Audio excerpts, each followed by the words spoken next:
បាទសួស្តីបងប្អូនទាំងអស់គ្នានេះគឺជាទីក្រុងកោះនារីបាទយកមកទៀតហើយបាទចូលរីទស្សនាកំសាន្តទាំងអស់គ្នាបងទីក្រុងកោះនារីខាងនោះក៏ដូចជាទីក្រុងជ្រោយចង្វាផងដែររីកំសាន្តទាំងអស់គ្នាដើម្បីថាបងប្អូនមកទស្សនាកំសាន្តលើស្អាតឃើញស្អាតចឹងណាបងប្អូន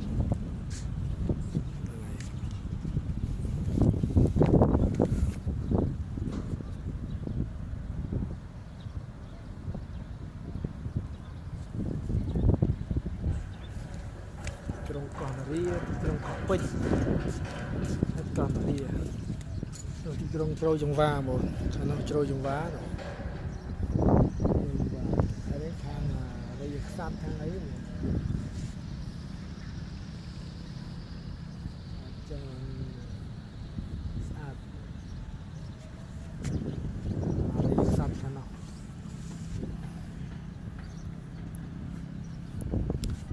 ស្នាមសាមលេងហ្នឹង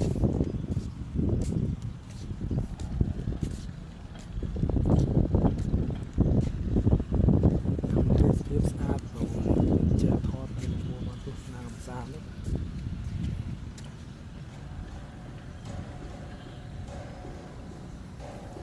ឃើញសួនផ្កាសួនអីស្អាតណា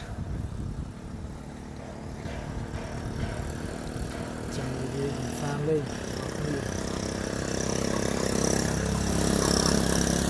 កន្លែងនេះហើយកន្លែង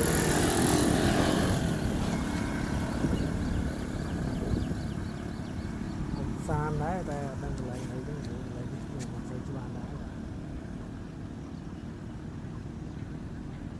មើលទៅតំណងស្អាតបង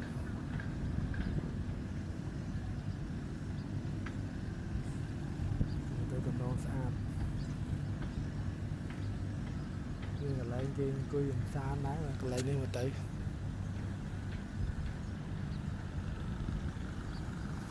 ចឹងបងប្អូនទាំងអស់គ្នាដែលកំពុងតែទស្សនាកុំភ្លេច